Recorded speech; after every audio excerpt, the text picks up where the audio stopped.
CMRF స్వాహా 30 ఆసుపత్రులపై criminal కేసులు, CID విచారణ వేగవంతం. చిన్న క్లినిక్ లోను పెద్ద సర్జరీలు, వైద్యుడు రోగి లేకున్నా కేసు షీట్లు, అనుమానం రాకుండా బిల్లులు ఒక్కొక్కటిగా బయటపడుతున్న భాగోతాలు, నిధులు జమైన ఖాతాలపై దృష్టి, సహకరించిన అధికారులపై ఆరాధిస్తా ఉన్నారు.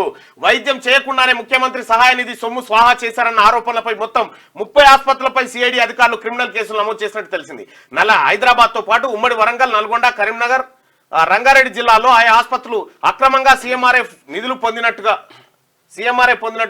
గుర్తించిన అధికారులు 2-3 రోజులుగా కేసులు నమోదు చేస్తూ వస్తున్నారు. తాజాగా ఉమ్మడి నల్గొండ జిల్లాలోని 3, ఉమ్మడి కరీంనగర్ జిల్లాలోని 4 ప్రైవేట్ ఆసుపత్రులపై కేసులు నమోదు చేసినట్టు సమాచారం. ఈ మేరకు అధికారుల దర్యాప్తులో పలు ఆసక్తికర విషయాలు వెలుగులోకి వచ్చాయి. వాస్తవానికి సీఎంఆర్ఎఫ్ స్వాహా చేశారన్న ఆరోపణలపై గత ఏడాది ఏప్రిల్లో సెంట్రల్ క్రైమ్ స్టేషన్ పోలీసులు విచారణ చేపట్టారు. అప్పట్లోనే కొన్ని ఆసుపత్రుల నిర్వాహకులను అదుపులోకి తీసుకున్నారు.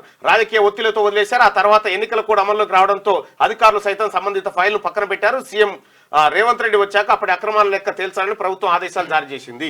ఈ సీఎంఆర్ఎఫ్ స్కామ్ ఏదైతే ఉందో మార్నింగ్ న్యూస్ లో మనమే బయటపెట్టినాం. గోదావరి కన్లో డొంకగా ఇంటి పేరు ఎట్లా మార్చారు, ఎట్లా కొట్టేసారు అనేది క్లియర్ గా, లక్షలాది రూపాయలు ఎట్లా కొట్టేసారు అనేది మార్నింగ్ న్యూస్. అవే కాకుండా ఇక్కడ ఏంటంటే హాస్పిటల్లు, ఏజెంట్లు, అప్పుడు కేసీఆర్, కేటీఆర్, ఆ తర్వాత హరీష్ రావు దగ్గర ఉన్నటువంటి పిఏలు, వీదంతా ముఠాగా ఏర్పడి సీఎంఆర్ఎఫ్ ఫండ్స్ కొట్టేసి చిన్న చిన్న క్లినిక్లలో కూడా పెద్ద పెద్ద సర్జరీలు చేసినట్టు కోసినట్టుగా తీసుకున్నారు బిల్లులు. అందరికీ శరార్థులు. పెన్నుతో మీకు మంచి సోపతుందా? తెలంగాణ యాసలో ముచ్చట్లు రాయడం మీకు తెలుసా? మీలాంటోళ్ళని ఎత్తుకుతుంది మా క్యూ న్యూస్.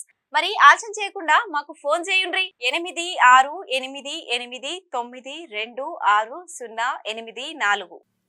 లైక్ చేయండి.